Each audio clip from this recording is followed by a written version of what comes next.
tall as Firs, but little Fir wanted so very much to be a grown-up tree. He did not think of the warm sun and of the fresh air. He did not care for the little cottage children that ran about and prattled when they were in the woods looking for wild strawberries. The children often came with a whole pitcher full of berries, or a long row of them threaded on a straw, and sat down near the young tree and said, "Oh, how pretty he is! What a nice little Fir!" But this was what the tree could not bear to hear. At the end of a year he had shot up a good deal, and after another year he was another long bit taller, for with fir trees one can always tell by the shoots how many years old they are. "Oh, were I but such a high tree as the others are," sighed he, "then I should be able to spread out my branches, and with the tops to look into the wide world. Then would the birds build nests among my branches, and when there was a breeze, I could bend with as much stateliness as the others." Neither the sunbeams, nor the birds, nor the red clouds, which morning and evening sailed above them, gave the little tree any pleasure. In winter, when the snow lay glittering on the ground, a hare would often come leaping along and jump right over the little tree. Oh, that made him so angry. But 2 winters were past, and in the third the tree was so large that the hare was obliged to go around it. To grow and grow, to get older and be tall, thought the tree. That, after all, is the most delightful thing in the world. In autumn, the woodcutters always came and felled some of the largest trees. This happened every year, and the young fir tree that had now grown to a more comely size trembled at the sight, for the magnificent great trees fell to the earth with noise and cracking. The branches were lopped off, and the trees looked long and bare. They were hardly to be recognized, and then they were laid in carts, and the horses dragged them out of the woods. Where did they go to? What became of them? In spring, the swallows and the storks came, and the tree asked them, "Don't you know where they have been taken? Have you not met them anywhere?" The swallows did not know anything about it, but the stork looked musing, nodded his head, and said, "Yes, I think I know. I met many ships as I was flying hither from Egypt. On the ships were magnificent masts, and I venture to assert that it was they that smelt so of fir. I may congratulate you, for they lifted themselves up on high most majestically. Oh, were I but old enough to fly across the sea! But how does the sea look in reality? What is it like?" "That would take a long time to explain," said the stork, and with these words off he went. "Rejoice in thy growth," said the sunbeams. "Rejoice in thy vigorous growth, and in the fresh life that moveth within thee." And the wind kissed the tree, and the dew wept tears over him, but the fir understood it not. When Christmas came, quite young trees were cut down, trees which often were not even as large or of the same age as this fir tree, who could never rest, but always wanted to be off. These young trees, and they were always the finest looking, retained their branches. They were laid on carts, and the horses drew them out of the woods. "Where are they going to?" asked the fir. "They are not taller than I. There was one indeed that was considerably shorter. And why do they retain all their branches? Whither are they taken?" We know," chirped the sparrows. "We have peeped in at the windows in the town below. We know whither they are taken. The greatest splendor and the greatest magnificence one can imagine await them. We peeped through the windows, and saw them planted in the middle of the warm room, and ornamented with the most splendid things, with gilded apples, with gingerbread, with toys, and many 100 lights." "And then," asked the fir tree, trembling in every bough, "and then, what happens then?" "We did not see anything more. It was incomparably beautiful." "I would fain know if I am destined for so glorious a career,"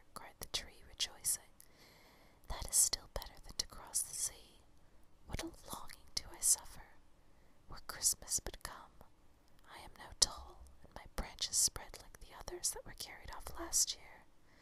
Oh, were I but already on the cart, were I in the warm room with all the splendor and magnificence. Yes, and something better, something still grander will surely follow, or wherefore should they thus ornament me? Something better, something still grander must follow. But what? Oh, how I long, how I suffer. I do not know myself what is the matter with me. Rejoice in our presence, said the air and the sunlight. Rejoice in thy own fresh youth. But the tree did not rejoice at all. He grew and was green both winter and summer. People that saw him said, "What a fine tree!" And toward Christmas he was one of the first that was cut down. An axe struck deep into the very pith. The tree fell to the earth with a sigh. He felt a pang. It was like a swoon. He could not think of happiness, for he was sorrowful at being separated from his home, from the place where he had sprung up.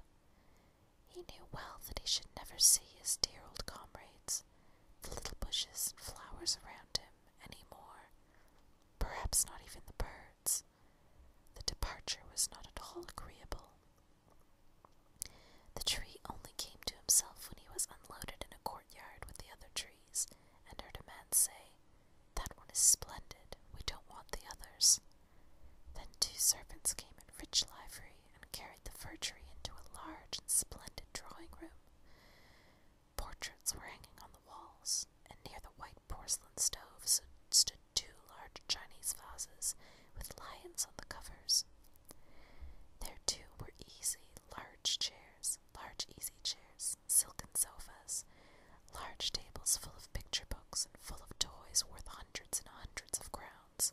At least the children said so. And the fir tree was stuck upright in a cask that was filled with sand, but no one could see that it was a cask, for green cloth was hung all around it, and it stood on a large, gaily colored carpet.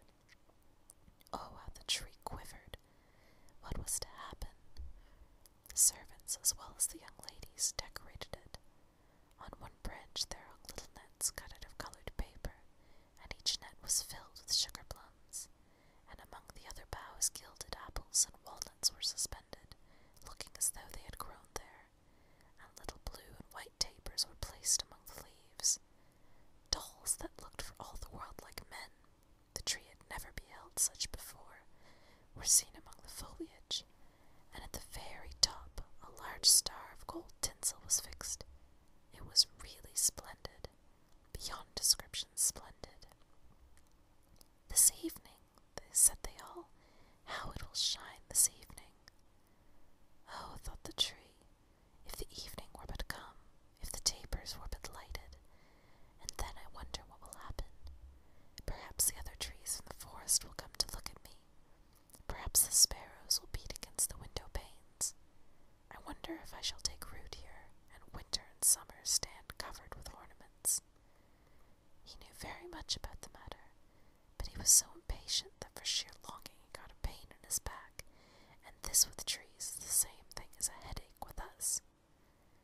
The candles were now lighted. What brightness, what splendor! The tree trembled so in every bough that one of the tapers set fire to the foliage. It blazed up splendidly. "Help, help!" cried the young ladies, and they quickly put out the fire.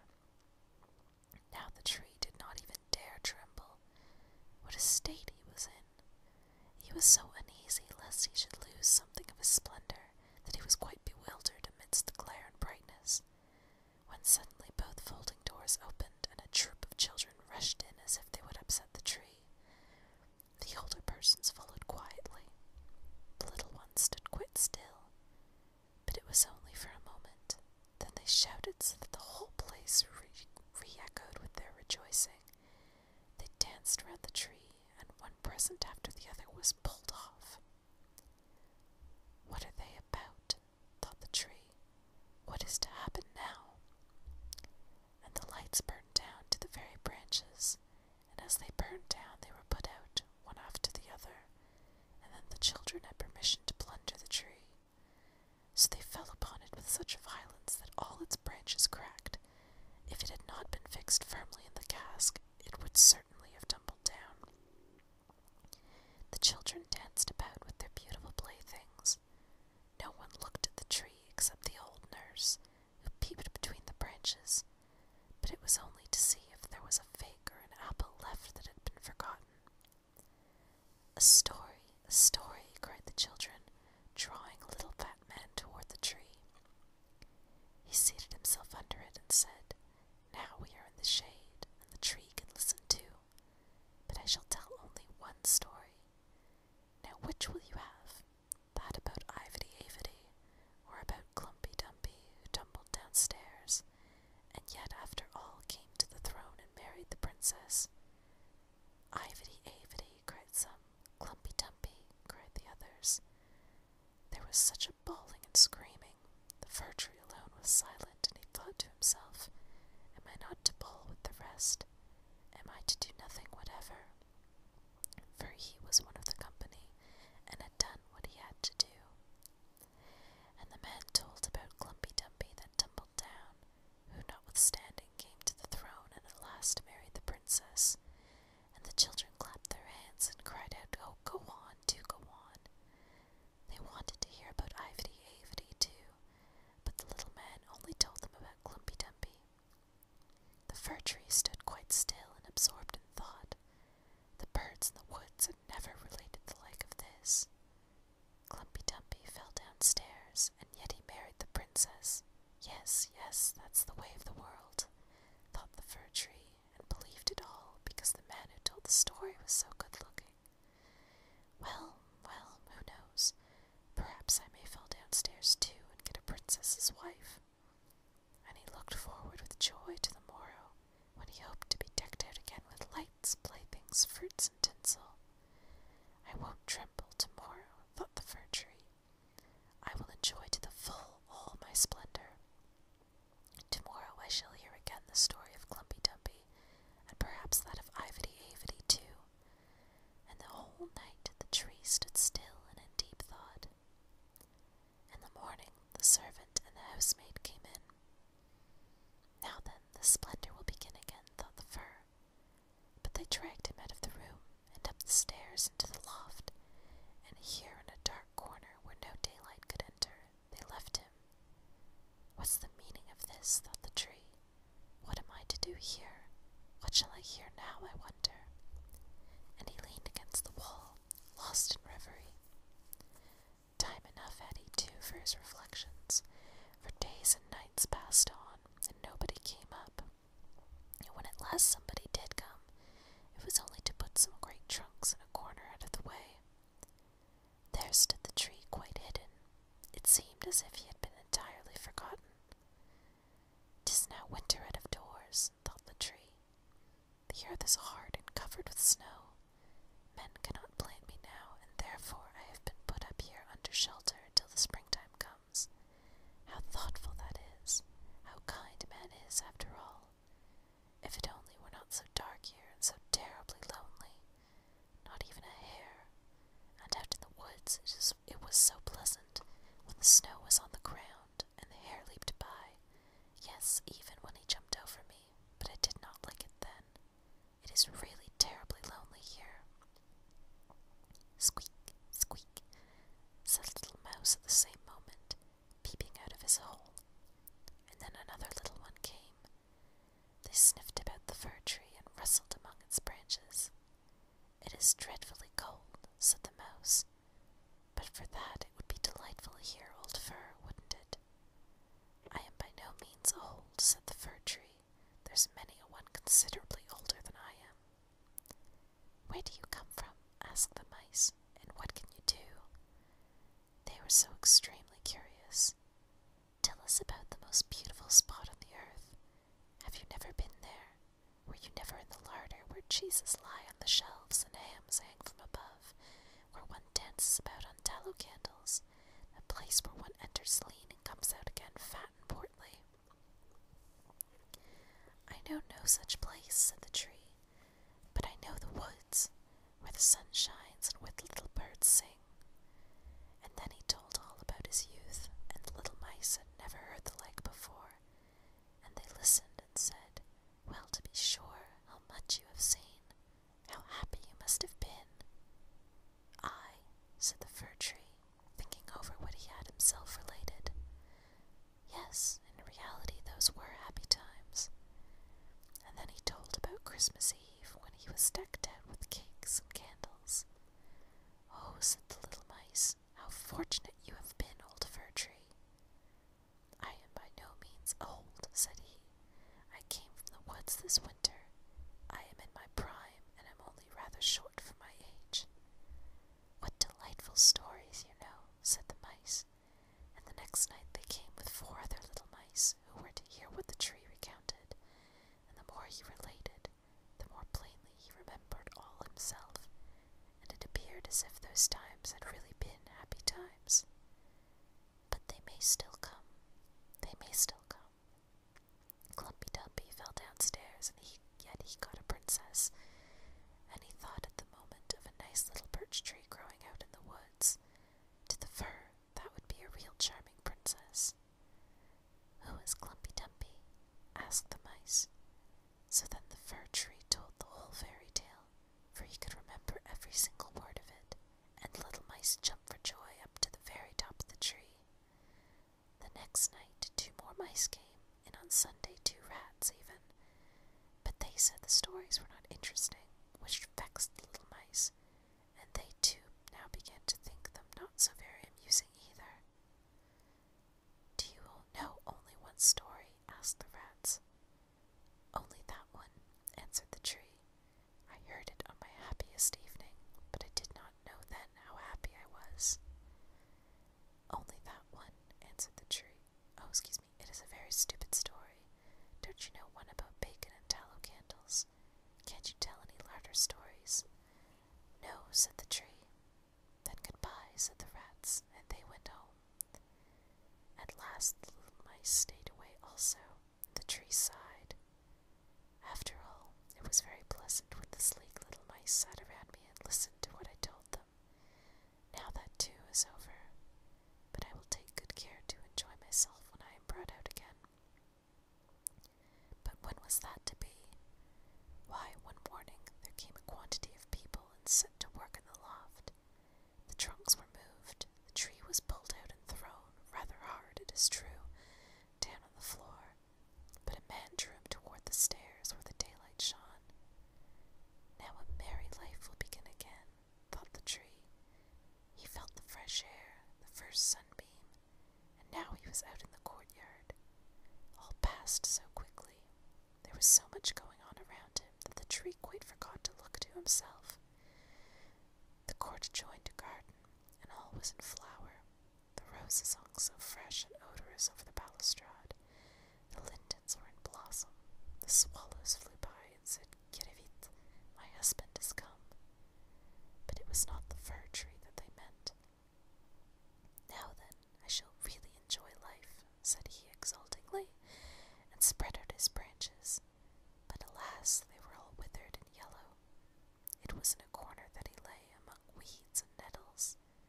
The golden star of tinsel was still on top of the tree, and glittered in the sunshine. In the courtyard, some of the merry children were playing who had danced at Christmas round the Fir Tree, and were so glad at the sight of him. One of the youngest ran and tore off the golden star. "Only look what is still on the ugly old Christmas tree," said he, trampling on the branches that they all cracked beneath his feet.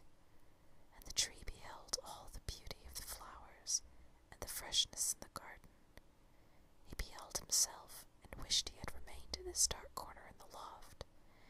He thought of his first youth in the woods, of the merry Christmas Eve, and of the little mice who had listened with so much pleasure to the story of Klumpy Dumpy. "'Tis over, 'tis past," said the poor tree. "Had I but rejoiced when I had reason to do so. But now 'tis past, 'tis past." And the gardener's boy chopped the tree into small pieces. There was a whole heap lying there. The wood flamed up splendidly under the large brewing copper, and it sighed so deeply. Each sigh was like a shot. The boys played about in the court, and the youngest wore the gold star on his breast which the tree his life. However, that was over now. The tree gone, the storm